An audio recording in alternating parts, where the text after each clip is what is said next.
যারা ব্যবসায়ী হতে চাচ্ছেন তাদের জন্য আমার খুব সিরিয়াস কিছু কথা আছে, ঠান্ডা মাথায় মন দিয়ে শোনেন। ওইটা মোবাইল ফোনে নিয়ে কোনো লাভ নাই।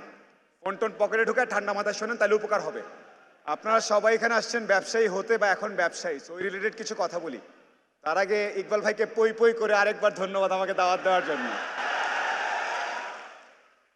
আমি এই স্টেজেই বোধহয় কথাটা বলেছিলাম, তারপর বুঝলাম না এটা ভাইরাল হয়ে গেল কি কারণে। সো আমি অনুষ্ঠানের মাঝখানে যখনই আমার কোনো কথা ভালো লাগবে আপনারা চিৎকার করতে পারেন পই পই বলে। So that's fun. Coming back, ব্যবসা খুব কঠিন জিনিস, রাইট? আপনারা এখানে ব্যবসায়ী হতে চাচ্ছেন, অনেকে এসছেন, অনেকে অনেক কিছু বলি আমরা, যার পকেটের টাকা নাই সেই বোঝে। ভাই এত ডায়লগ দিয়েন না, আমি যে চাকরি টাকরি করি ঠিক আছে, বেঁচে থাকি। যারা ব্যবসায়ী হতে চাচ্ছেন তাদের জন্য আমার খুব সিরিয়াস কিছু কথা আছে, ঠান্ডা মাথায় মন দিয়ে শোনেন। ওইটা মোবাইল ফোনে নিয়ে কোনো লাভ নাই। ফোন টোন পকেটে ঢুকে ঠান্ডা মাথায় শোনেন, তাহলে উপকার হবে।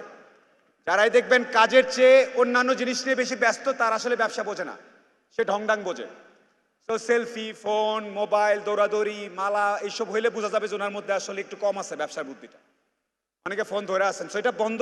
আসল কথা শোনেন, আমাদের সবার মধ্যে চাকরি করার একটা ব্যাপার আছে।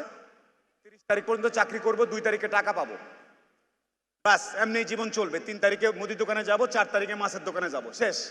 খুব সুন্দর লাইফ। এটাই নাটক সিনেমায় সবখানে বলা হয়েছে যে সফল মানে এটাই।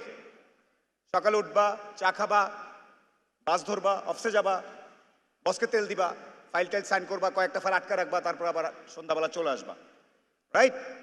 যদি ব্যবসায়ী হতে চান, এই চিন্তা একদম ঝেড়ে ফেলতে হবে। এবং এই চিন্তা ঝাড়তে গেলে বউ, গার্লফ্রেন্ড, বাপ মা, আত্মীয় স্বজন, পাড়ার সবাই হাসাহাসি করবে, যেটা ব্যাককল।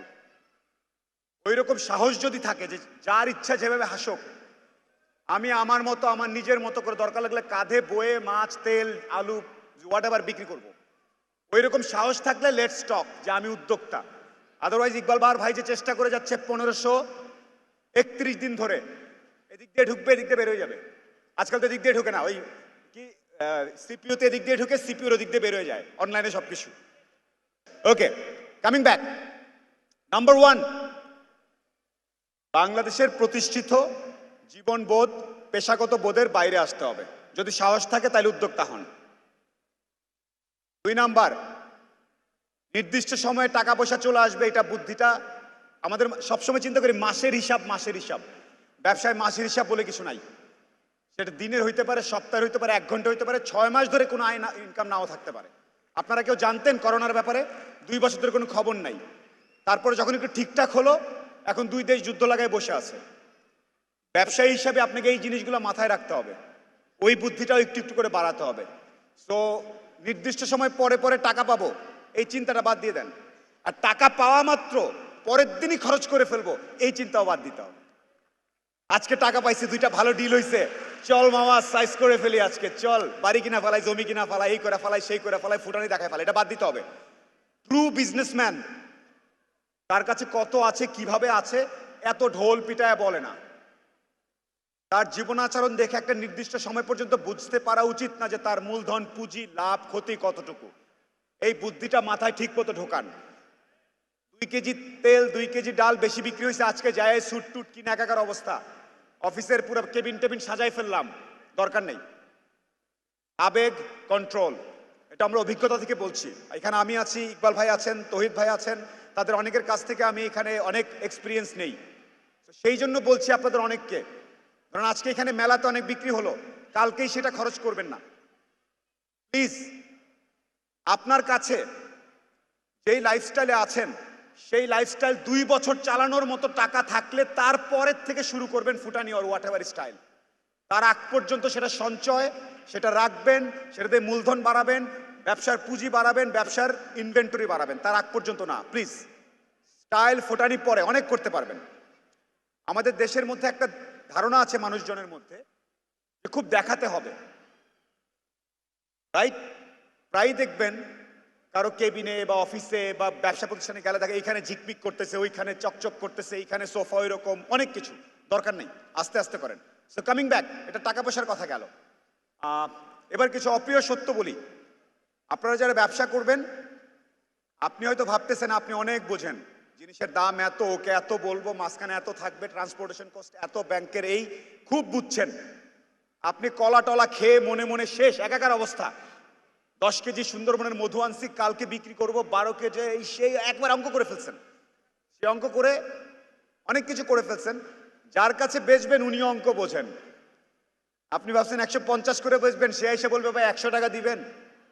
আপনার পুরা 7 দিনের কষ্ট শেষ। তো একটু বুঝে আপনি যেই জিনিস নিয়ে ব্যবসা করছেন ওটা আসল মূল্য কত, কত টাকা প্রফিট করতে পারবেন, লোভে যাবেন না। ঠিক আছে, আমি 10, 12, 15% প্রফিটে চলে যাবে এই চিন্তা বাদ। 1, 2, 3%, 4% থেকে শুরু করেন।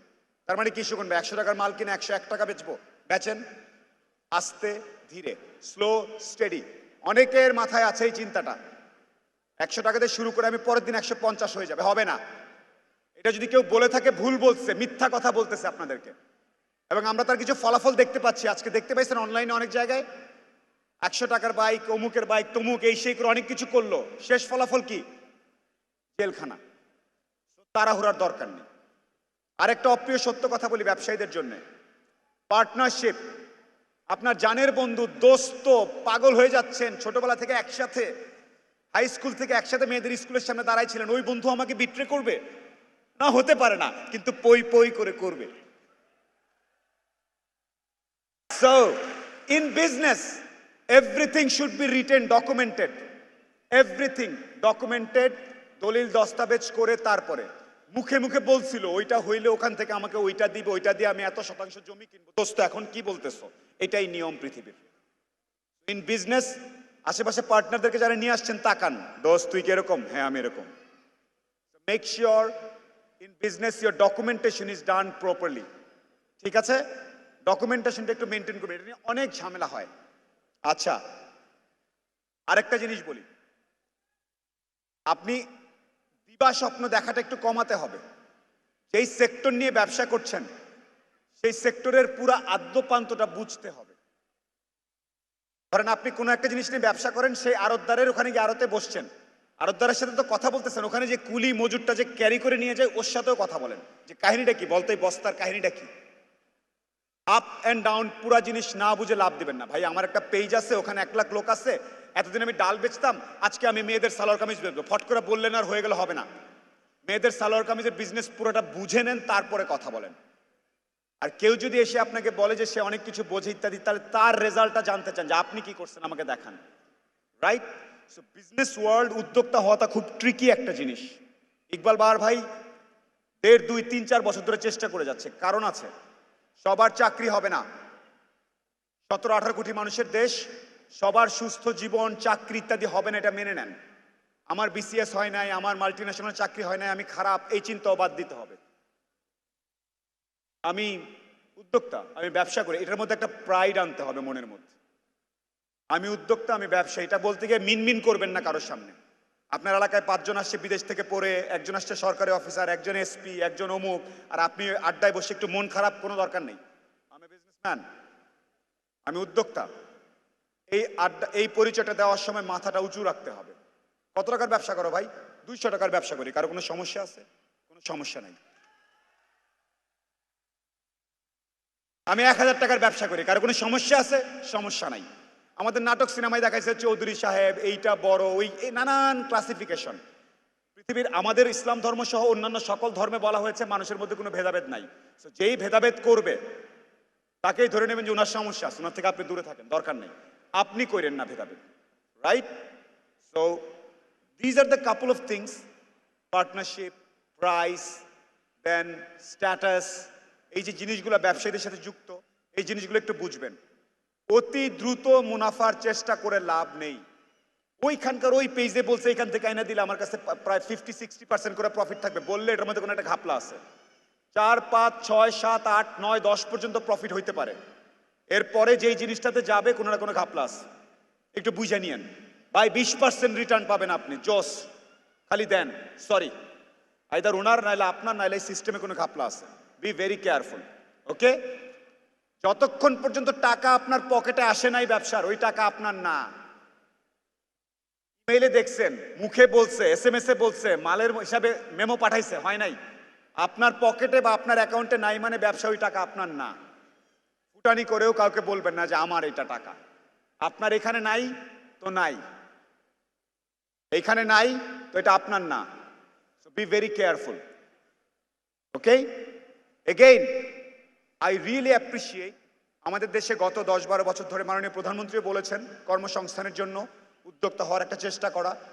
অনেকে একটু শুরু করে ছেড়ে দেয়। নিজের বলার মতো গল্প ইকবাল বাহার ভাইকে আমি personal I would like to salute him. উনি চেষ্টা করে যাচ্ছেন, এই ব্যাপারটাকে গ্ল্যামারাস করছেন, এই ব্যাপারটার মধ্যে একটা স্ট্যাটাস উনি ইনজেক্ট করতেছেন। যে উদ্যোক্তারা এসে পুরো ইন্ডোর স্টেডিয়াম নিয়ে বসে আলাপ সালাপ করতেছে, এই ব্যাপারটার মধ্যে কিন্তু একটা আরাম আছে, আনন্দ আছে, আপনি ফিল করতেছেন। আমাদের দেশে রাজনৈতিক নেতৃবৃন্দের অনেক এরকম সভা হয়, পাইলটদের হয়, বিসিএস এর হয়, বড় বড় কোম্পানির এরকম হয়। তারা আসে, তারা নিজেদের পরিচয় দেয়, আমরা এরকম। আপনিও বলবেন এরকম ছবি কয়টা আছে, এরকম গ্যাদারিং, এরকম সাহস করে কিছু পাগল মানুষ আছে। ইকবাল বাহার ইজ ওয়ান অফ দেম, এবং তার সাথে তার আরো দুজন অ্যাসোসিয়েট যারা আছেন, তার কিন্তু ঠেকা পড়ে নাই। তার দরকার না। I know him personally, I know him. I know about his personal, financial and business and networking worth. উনি যদি এই মুহূর্ত থেকে আপনাদের কারোর সাথে যোগাযোগ নাও রাখেন, ওনার যে নেটওয়ার্কে যে এবং সামাজিক যেই ওয়ার্থ, সেটা কমবে না, বাড়বেই। তারপরেও কানেকশনটা মেনটেন করেন। এবং দেখলাম যে করোনার মধ্যে অলমোস্ট আপনি আমাদেরকে ছেড়ে চলেই যাচ্ছিলেন, আবার বোধহয় টেনে ধরে নিয়ে আসছে, রাইট? সো আপনার জন্য আমাদের দোয়া এবং একটা বড় তালি। ইকবাল বাহার, এগেইন গাইস, আমার কথাগুলো একটু ঠান্ডা মাথায়। ফেম, খ্যাতি, টাকা, কমিটমেন্ট, প্রতিটা জিনিস ক্ষণস্থায়ী। যেমন আমার কোনো কিছু স্ট্যাটাস দিলে আজকে 30, 40, 50 হাজার লাইক পড়ে, এটা যে কালকেও পড়বে এটা ঠিক না, কালকে অন্য কিছু হতে পারে। এই জন্য সবসময় বেস্ট হচ্ছে চুপচাপ, নরম, শান্ত, অহংকার ছাড়া ঠান্ডা মাথায় চলা, যাতে যখন কিচ্ছু থাকবে না তখন আপনি মাথা উঁচু করে দাঁড়ায় থাকতে পারেন যে আমি চেষ্টা করেছি, হয় নাই। কারণ সৃষ্টিকর্তা আমাকে নিয়ে হয়তো অন্য কোনো প্ল্যান করেছেন, বাট চেষ্টাটা থামানো যাবে না, রাইট? আর অতিরিক্ত উত্তেজিত হয়ে পাগল হয়ে আজকে ব্যবসা করে ফেলবে, এই করে ফেলবো, করা যাবে না। একদম বুঝে, না বুঝলে ইকবাল বাহার সাহেবের মতো বাকি যারা আছে আপনাদের মেন্টর, সবার সাথে জিজ্ঞেস করেন, যোগাযোগ করেন, দোকানে দোকানে বিভিন্ন জায়গায় সময় কাটান। তার আগে লাভ দিয়ে আমি উদ্যোক্তা, কিছু হওয়ার আগে নামের আগে 4টা সিইও লাগায়েন না। আজকাল পিচ্ছি পিচ্ছি দেখি যে 22 বছর বয়সে নয় 3টা সিইও কার্ড আমাকে ধরায় দেয়। সরি, আমি তখনই বলি তোমার সাথে আমি ব্যবসা করবো না। কারণ যে রিয়েল ব্যবসায়ী সে কার্ড টার্ড নিয়ে এত ব্যস্ত না, সে ঠান্ডা মাথায় বুঝে শুনে আগাচ্ছে, রিয়েলি যারা ব্যবসায়ী। That is my only request. Iqbal Bahar ভাই, আই রিয়েলি অ্যাপ্রিসিয়েট যে আপনারা সবাই এসছেন। অ্যান্ড যদি আপনাদের এই উদ্দেশ্যটা সফল হয়, আমি একটা কথা বলতে পারি, আর্থিক যেই মুক্তি নিজের স্ট্যাটাস থেকে বা নিজের আর্থিক, এটা ব্যবসার মাধ্যমেই সম্ভব। এই ব্যবসায়ী হওয়ার চেষ্টাটা is fantastic, specially I can see lot of women. So kudos to all of you, you guys are amazing. পেছনে যারা বসে আছেন প্রত্যেককেই আমার পক্ষ থেকে ধন্যবাদ। আমি খুব ছোটোখাটো চাকরি করি, অল্প স্বল্প কিছু টুকটাক ব্যবসা করি। আই হ্যাভ নাথিং, অতটা বেশি কিছু না, but I prefer to come, মাঝে মাঝে এসে কথা বলতে পছন্দ করি। সেই জন্য আজকে আমাকে দাওয়াত দেওয়া হয়েছে, and I am much oblige to all the organisers of নিজের বলার মতো একটা গল্প ফাউন্ডেশন। আপনাদের সবাইকে অসংখ্য ধন্যবাদ। So that's all from my side. Now I am gonna take a short video, যেটা আমি একটু পরেই পোস্ট করবো। আপনারা কি বলবেন? এটাকে অনেকে আমাদের পচানোর চেষ্টা করছে, আমরা এটাকে উল্টা এনার্জিতে কনভার্ট করে ফেলবো, রাইট? সো কি করা যায় আমি দেখি, চিন্তা করে দেখি কি করা যায়। দাঁড়ান, কি বলা যায়? আমরা একটা লাইন বলবো, আপনারা আমাকে কতটুকু ভালোবাসেন আমি বলবো, তারপর বলবো পই পই করে ভালোবাসি, বাস এইটুকু বলবেন। ডান? আমি এই পাশ থেকে পুরোটা দেখাবো। আমি যখন বলবো তখন সাউন্ড করবেন। ওরা কিন্তু দেখে নাই, ওরা ভিডিওতে বুঝবে না যে কোথায় দাঁড়ায় আছে। রেডি? আপনারা আমাকে কতটুকু ভালোবাসেন? কতটুকু শুনতে পাইনি।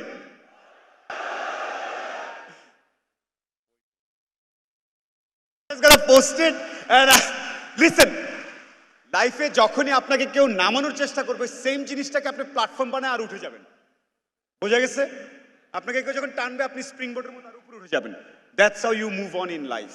Thank you so very much to নিজের বলার মতো একটা গল্প foundation and specially mister Bahar. And I must take a picture.